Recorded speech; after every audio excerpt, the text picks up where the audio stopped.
The Kabbalistic journey comes full circle. The purpose of the Kabbalah is fraught with misconceptions. A popular misunderstanding is that the study of Kabbalah is meant to transform one into a psychic or perhaps a clairvoyant capable of miraculous and otherworldly abilities. This, however, is a misconception. The ultimate purpose in the study of Kabbalah is the perfection of the self, making the self into a better, more expanded individual, more transcendent, more attuned to the essence and roots of one's soul. This is what Kabbalah comes to offer those who truly wish to receive it.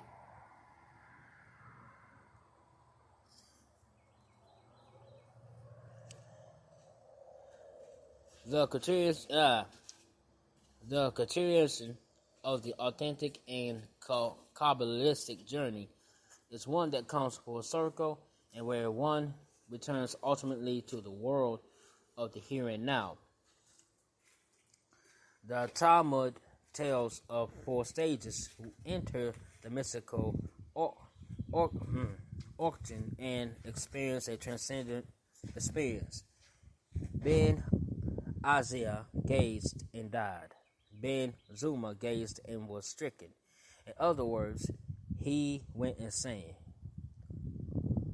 Archer, the other, near Isla Ben Abiga gazed and cut off his plantains. That is transfigured into a heretic. Rabbi Akavia entered and existed in peace. The orchid represents the higher spiritual realms.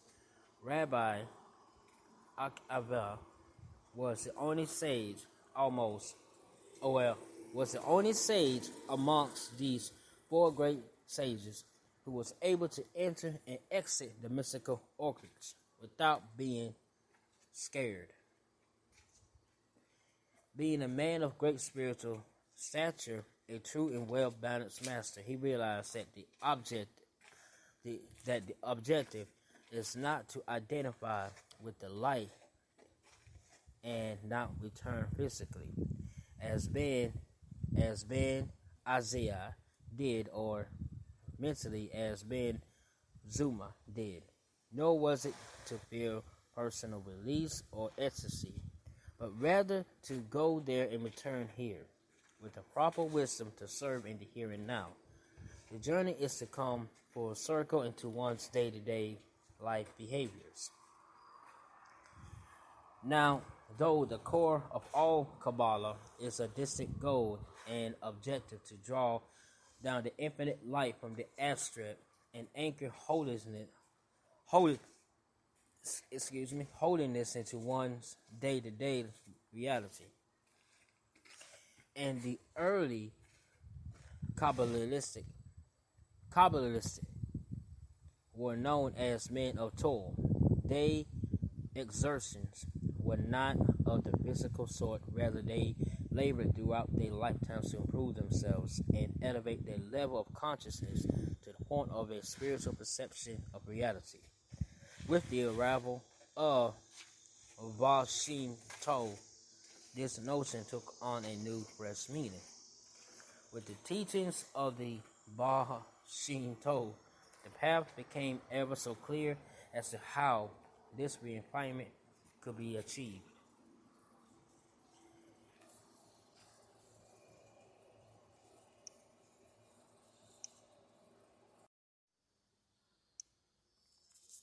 To know Kabbalah is to live Kabbalistically. Kabbalah is linked to the proverbial tree of life. It is a study of life, just as life cannot be studied through a textbook, but through living itself. So too, the study of Kabbalah is effective only through the practical of its teachings in our everyday lives. Kabbalah studied as a textbook subject is as one who studies love yet never experienced it for himself. R. Smith,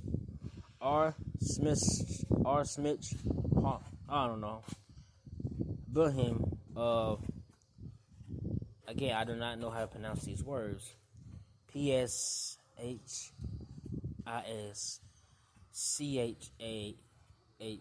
is celebrated Hasidic master once said of a well-known Kabbalist that he had no understanding of Kabbalah. He explained that though it is true that he was versed in Kabbalistic literature, he had no real understanding. To illustrate his point, he offered the following metaphor. Let's say, for example, a person wants to become familiar with Paris. He then buys himself a map and the city guide and studies it diligently until he knows all the intricate details and pathways of the city, yet it is self-explanatory that if he never visits the actual city, he would never truly know what Paris is really like. The heartbeat and pulse of any city can only be known by actually experiencing it. In the same vein, concluded Reb Bonim, to fully understand Kabbalah, one must live it, and that so-called Kabbalists did not.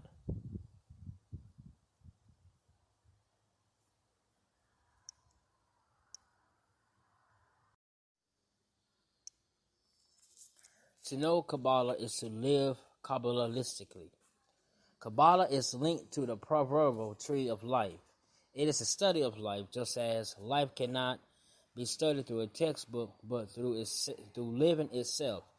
So too, the study of Kabbalah is effective only through the practical of its teachings in our everyday lives. Kabbalah studied as a textbook subject is as one who studies love yet never experienced it for himself. R. Smith,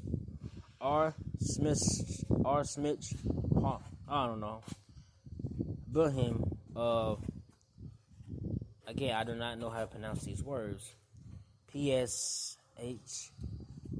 is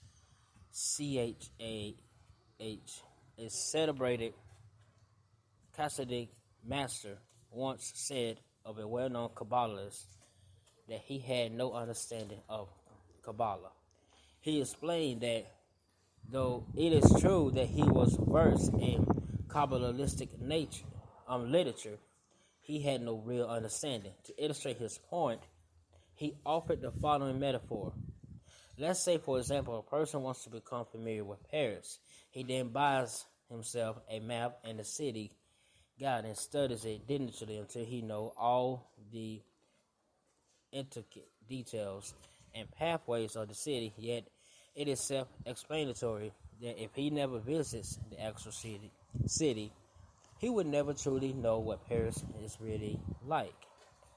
The heartbeat and pulse of any city can only be known by actually experiencing it.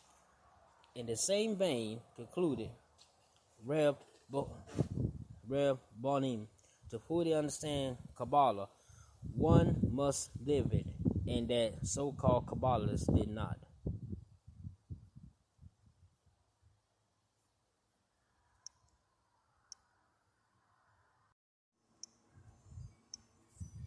The ego, false sense of self as the source of all negative emotions, are Eliyahu ben Moshe the Vadis, a 16th century Kabbalist, deposits that there are three primary negative traits, which may be considered the principal traits from which all further dissensions occurs. There are huge-tenderness, stubbornness, and anger, all of which claim origin in the same source. That is the ego. Ego is the fountain from which all negativity stems. The core of all corruptions is that false sense of self-ego, which lives in a incessant state of what it thinks will cause its survival. It is the ego which gives rise to all negative emotions. For example, when a person becomes angry, it is the ego's way of showing its objection that it is not happy. The ego, when it feels it is threatened, it is the one who protests. How can you do this to me? Which arouses the anger. The fear of annihilation is a constant condition with regards to the ego. Anger is but a manifestation of a person's preoccupation with his imaginary presumptions of survival. The total involvement with the illusionary self is the root of all negative emotions. By overcoming this false sense of self, which stems from one's false estimation of survival, one's negative emotions is conquered.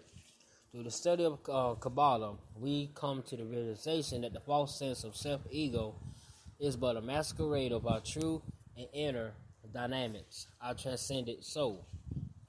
The feeling tone we get when contemplating Kabbalah is that all that exists is in shock. We ought to feel this on a cosmic level, and then understand it on our own level. Consequently, the illusion of separation ego, and as a result, the preservation of this merge will slowly begin to fade, and with it will fade the negative emotions, which at the ego's manifestation. In the place of seeing the ego as a real enemy who needs to be engaged in battle in order to be overcome, we begin to realize that there is nothing besides the light, and everything else is simply a concealment of that truth. Such is a Kabbalistic approach of self-perfection. It does not deal with the negative head-on, nor does it deal with it all. Rather, it goes to the source of all problems, the I-ego, and by extension, the entire physical reality, and it demonstrates how, in fact, these seemingly independent realities are but a camouflage. By realizing this, our negativity is more easily overcome.